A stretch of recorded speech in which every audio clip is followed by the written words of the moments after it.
Assalamualaikum warahmatullahi wabarakatuh. Alhamdulillahirrabbilalamin. Allahumma sholli ala Sayyidina Muhammad wa ala ali Sayyidina Muhammad. Sahabat-sahabatku yang dimuliakan oleh Allah Subhanahu wa taala, kembali lagi bersama saya di channel saya Ramlan Abdillah. Kita akan kembali mengulas tentang fenomena akhir zaman, kebangkitan Islam, Isa Al-Masih versus Al-Masih Dajjal. Baik sahabat-sahabatku, pada kesempatan kali ini saya akan mengajak sahabat-sahabat sekalian untuk mencoba memahami Isa Al-Masih versus Al-Masih Dajjal menurut tiga agama. Sahabat-sahabatku yang dimuliakan oleh Allah Subhanahu wa taala, kalau kita mencoba memahami Isa Al-Masih versus Al-Masih Dajjal dalam versi tiga agama, maka sesungguhnya kita akan bisa menarik benang merah di antara ketiga pemahaman tersebut menjadi satu pemahaman yang utuh, menjadi suatu pemahaman yang bisa diterima secara rasional dan juga bisa dijelaskan oleh ilmu pengetahuan. Sahabat-sahabatku yang dimuliakan oleh Allah Subhanahu wa taala, sesungguhnya Al-Masih Dajjal dalam versi Islam atau Antikristus dalam versi orang-orang Nasrani secara hakikat telah hadir jauh sebelum kehidupan kita sekarang ini. Ketika seseorang atau kelompok tertentu bangga melakukan suatu kebohongan, yang muara dari kebohongan tersebut tujuannya adalah menjauhkan kita umat manusia dari ketauhidan kepada Allah Subhanahu wa taala. Sebagaimana tertulis dalam 1 Yohanes pasal 2 ayat 18 mengatakan, "Anak-anakku, waktu ini adalah waktu yang terakhir, dan seperti yang telah kamu dengar, seorang antikristus akan datang. Sekarang telah bangkit banyak antikristus. Itulah tandanya bahwa waktu ini benar-benar adalah waktu yang terakhir." Kalau kita coba mengimani ayat pada 1 Yohanes pasal 2 ayat 18 ini, pada saat itu ketika Kristus dalam bahasa Nasrani atau Nabi Isa dalam bahasa Islam hadir dan mengatakan kepada para pengikutnya bahwa anak-anakku, waktu ini adalah waktu yang terakhir, dan seperti yang telah kamu dengar, seorang antikristus akan datang. Sekarang telah bangkit banyak antikristus. Itulah tandanya bahwa waktu ini adalah benar adalah waktu yang terakhir. Jadi ketika Nabi Isa sudah diamanahkan beban risalah kerasulan pada diri beliau sudah mengingatkan, beliau sudah mengatakan bahwa sudah datangnya antikristus. Nah, hal ini sejalan dengan hadis Rasulullah SAW yang mengatakan bahwa setiap nabi dan rasul memperingatkan umatnya tentang hadirnya Dajjal, seperti yang termaktub dalam hadis riwayat Bukhari nomor 3337. "Aku akan menceritakan kepada kalian, dan tidak ada seorang nabi pun melainkan telah menceritakan tentang Dajjal kepada kaumnya." Jadi ada korelasi, ada benang merah antara apa yang disampaikan oleh Injil dan apa yang disampaikan oleh Al-Quran. Sehingga ketika kita memahami dua konteks kitab suci ini, maka kita akan bisa menarik benang merah bahwa sesungguhnya setiap nabi dan rasul itu telah mengingatkan umatnya akan kedatangan Dajjal atau Antikristus. Dan siapakah Dajjal dan Antikristus ini?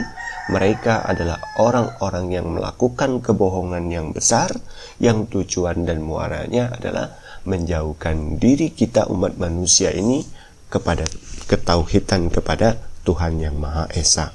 Kemudian Dajjal atau Antikristus itu berasal dari golongan Kristen, seperti yang dipahami oleh Pastor Paulus Suseno, dan sebagaimana juga tertulis di 1 Yohanes 2 ayat 19.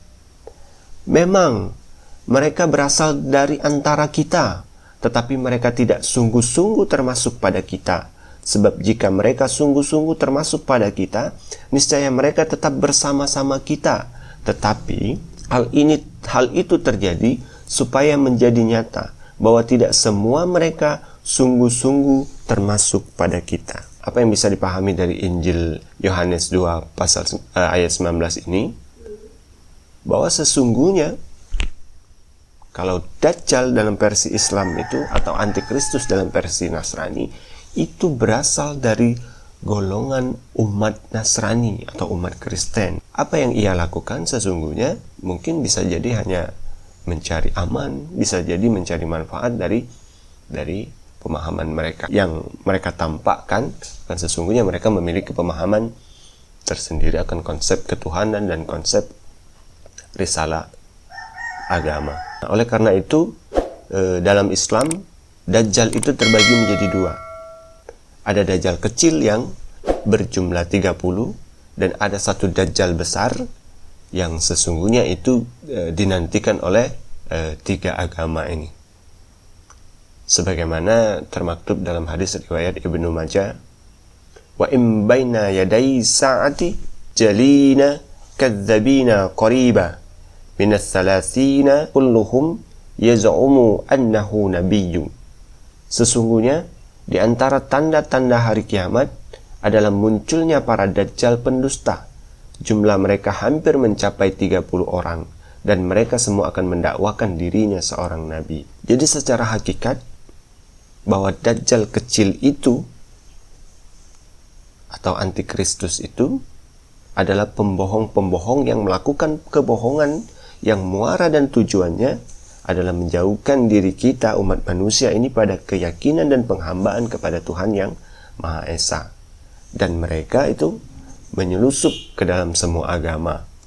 Itu tidak lepas karena banyaknya yang mempercayai kebohongan-kebohongan mereka. Jadi mulanya mereka memiliki kekuatan dan kemampuan, mereka memiliki kemampuan untuk melakukan kebohongan kepada umat manusia. Tapi kemudian karena potensi kesombongan yang ada dalam diri mereka, maka lambat laun mereka melakukan kebohongan-kebohongan yang lebih besar lagi, yang akhirnya menjauhkan kita umat manusia ini kepada penghambaan kepada Tuhan yang Maha Esa. Dan Dajjal besarnya adalah apa yang saya definisikan bahwa simbol kemajuan teknologi yang berhasil dicapai oleh umat manusia, yang pada saat ini simbol dan kemajuan teknologi itu dikuasai oleh golongan materialis yang melampaui batas, yaitu golongan orang-orang yang tidak meyakini atau kurang meyakini adanya Tuhan yang Maha Esa, sehingga kemajuan teknologi tersebut digunakan justru untuk menjauhkan umat manusia ini kepada dari keyakinan dari penghambaan kepada Tuhan yang Maha Esa tersebut. Sebagaimana ia juga akan terdefinisi berbeda jika digunakan sebaliknya. Oleh karena itu dalam eskatologi Islam kita mengenal ada dua istilah Al-Masih, Isa Al-Masih dan Al-Masih Dajjal. Jadi pada hakikatnya adalah ia adalah satu kesatuan yang memiliki dua sisi yang memiliki fungsi yang berbeda. Ketika kita memahami bahwa secara hakikat bahwa Dajjal itu adalah pembohong-pembohong besar yang menjauhkan umat manusia ini kepada penghambaan kepada Tuhan yang Maha Esa, tetapi secara simbol bahwa Dajjal itu adalah simbol kemajuan teknologi yang berhasil dicapai oleh manusia, yang dikuasai oleh kaum materialis, yang dimotori oleh kaum materialis, yang lebih banyak digunakan oleh kaum materialis, yang menjadi penanda bahwa belum sampainya kita kepada kebangkitan Islam. Secara fisiknya Dajjal tersebut adalah handphone yang kita miliki ini sebagai simbol dari kemajuan teknologi tersebut. Dan ketika kita memahami Dajjal itu dalam versi agama Yahudi, bahwa sesungguhnya agama Yahudi itu tidak mengenal yang namanya anti-Mesia. Jadi kalau dalam Islam ada Al-Masih Dajjal dan Isa Al-Masih, kemudian di dalam Nasrani itu ada Kristus dan Antikristus, maka dalam agama Yahudi itu mereka hanya mengenal Mesia dan tidak mengenal anti-Mesia. Dari golongan mereka lah akan hadirnya penyelamat, akan hadirnya juru selamat yang akan memberikan pencerahan kepada umat manusia ini, dan mereka tidak mengenal adanya anti-mesia yang akan menghalangi juru selamat tersebut, yang akan memberikan pencerahan kepada umat manusia. Nah, itu bisa ditarik benang merahnya bahwa sesungguhnya memang kemajuan teknologi yang kita capai ini sesungguhnya memang pada saat sekarang ini hal itu dicapai dari apa yang telah dicapai oleh golongan kaum Yahudi. Sebagaimana kita pahami bahwa Bill Gates adalah seorang keturunan Yahudi, kemudian kita pahami juga adalah Mark Zuckerberg itu pendiri Facebook itu juga termasuk golongan keturunan Yahudi. Jadi benang merahnya adalah bahwa teknologi yang kita capai sekarang ini, yang kalau menurut versi saya adalah sebagai terdefinisi Isa Al-Masih maupun Al-Masih Dajjal itu, maka kita bisa menarik kesimpulan, maka kita bisa sepakat bahwa Al-Mesiah itu dalam pemahaman Yahudi itu benar-benar berasal dari golongan mereka. Sehingga ketika kita bisa menarik benang merah di antara pemahaman tiga agama ini, kita bisa menarik kesimpulan bahwa sesungguhnya apa yang dikabarkan oleh Al-Quran, apa yang dikabarkan oleh Injil, dan apa yang dikabarkan oleh kitab suci yang dianut oleh agama Yahudi sesungguhnya adalah sebuah kebenaran. Nah, kalaupun kita dalam agama Islam ini tidak mempercayai keseluruhan dari kitab suci agama Nasrani dan agama Yahudi, akan tetapi kita umat Islam ini tetap diwajibkan untuk percaya bahwa adanya kitab suci tersebut.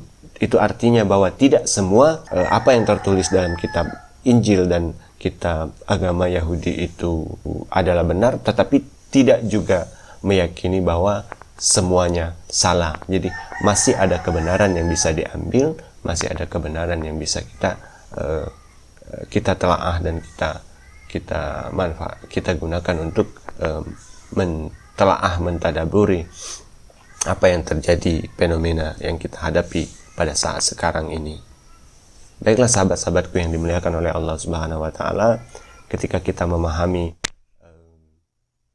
definisi Isa Al-Masih dan Al-Masih Dajjal ini dengan benar, dengan tepat, maka saya berharap bahwa kita lebih bisa utuh melihat konflik yang berlaku di lingkungan sekitar kita, konflik antara agama Islam dengan agama Nasrani, konflik antara agama Islam dengan agama Yahudi.